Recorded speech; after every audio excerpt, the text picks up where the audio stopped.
Have you ever wondered about the true fate of the Pirate Bay's founders?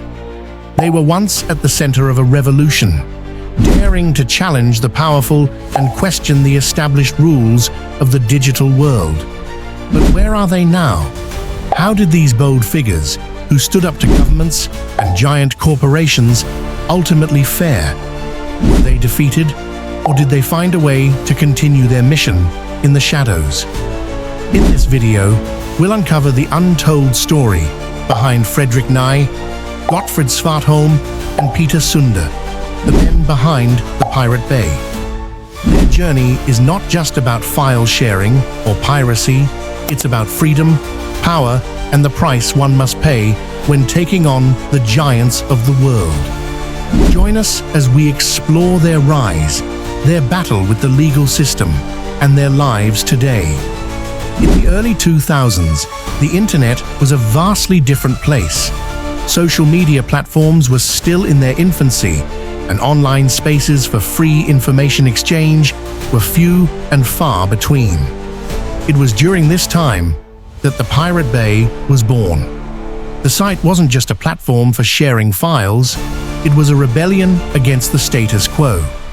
Fredrik Nye, Gottfrid Svartholm, and Peter Sunde, three young Swedes, shared a common vision: an internet free from the constraints of government and corporate control. Fredrik, often described as the technical mastermind, worked behind the scenes to ensure the site's infrastructure was solid. Gottfrid, a hacker with a keen sense of defiance, had the rebellious spirit that drove the project forward. Peter, the spokesperson and strategist, communicated their vision to the world. From its humble beginnings in 2003, the Pirate Bay quickly became the go-to destination for anyone seeking to download media, be it movies, music, or software. The site operated on a peer-to-peer network using torrents, which made it difficult for authorities to shut it down.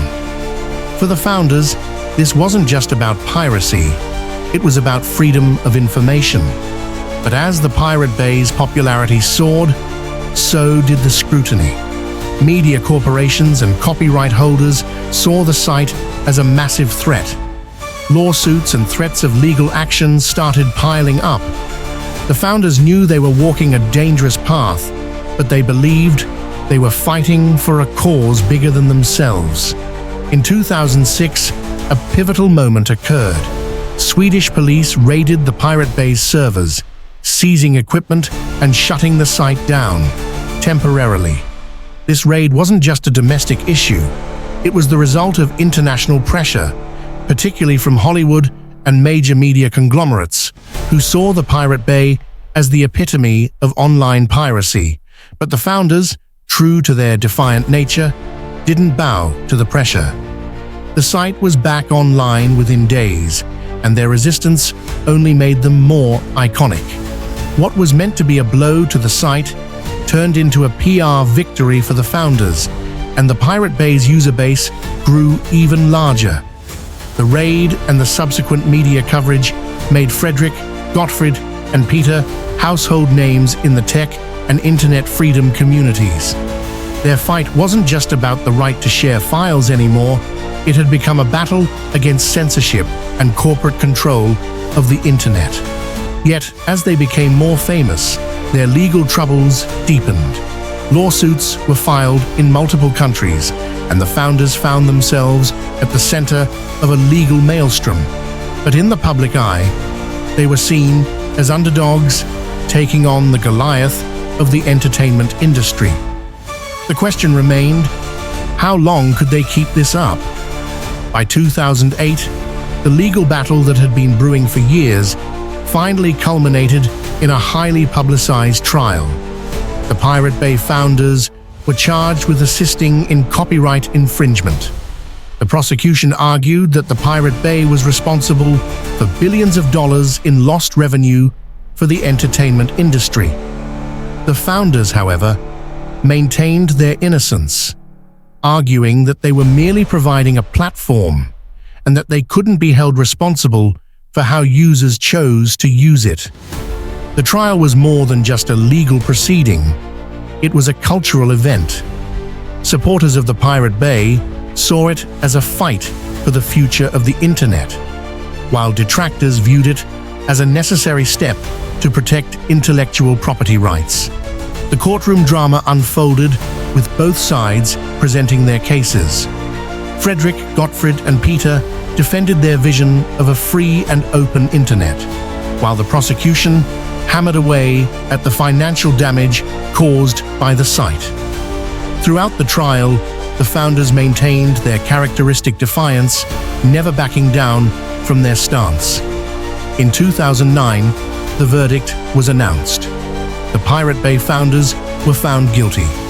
Frederick Nige, Peter Sunde, and Gottfried Svartholm were sentenced to prison and ordered to pay millions in damages to the entertainment companies. The ruling sent shockwaves through the internet community, and many saw it as a blow to digital freedom. But for the founders, this wasn't the end. It was merely the next chapter in their story. The trial may have ended, but the consequences for the founders had only just begun. Frederick, Peter, and Gottfried were all sentenced to prison, but each dealt with their fate in different ways. Frederick Nye, ever the technical genius, attempted to evade capture for as long as possible. He fled to Southeast Asia, living as a fugitive for several years. In 2014, however, his run came to an end when he was arrested at the Laos-Thailand border. His arrest was widely publicized, and for many, it was the final chapter of his long battle with the authorities. Peter Sunde, the most outspoken of the trio, took a different path. After serving his sentence, Peter didn't fade into obscurity. Instead, he became a prominent advocate for privacy and digital rights. He co-founded various tech initiatives aimed at protecting internet freedom and even ran for a seat in the European Parliament. While the Pirate Bay was behind him, Peter's passion for fighting corporate overreach remained as strong as ever. Gottfried Svartholm's post-trial life, however, took a darker turn. After serving his initial sentence, Gottfried found himself embroiled in further legal troubles, including charges related to hacking. He was extradited to Denmark, where he faced additional time behind bars. His health reportedly suffered during his time in prison, and after his release, he retreated from public life. Gottfried's once defiant persona had been beaten down by years of legal battles and imprisonment. While the founders each faced their own personal struggles after the trial, the story of the Pirate Bay was far from over. Despite the legal crackdown, the Pirate Bay has never truly been shut down. The site has proven to be remarkably resilient, even in the face of relentless legal pressure. How is it possible that, after all these years, the Pirate Bay is still accessible? The answer lies in the site's decentralized nature. After the founders stepped away, the Pirate Bay evolved. It became a decentralized network with multiple mirrors and proxies spread across the globe. Even if one domain was seized or one server was shut down, others would pop up to take its place. It became virtually impossible for authorities to stamp out the site entirely. The Pirate Bay's continued existence is a testament to the founders' original vision.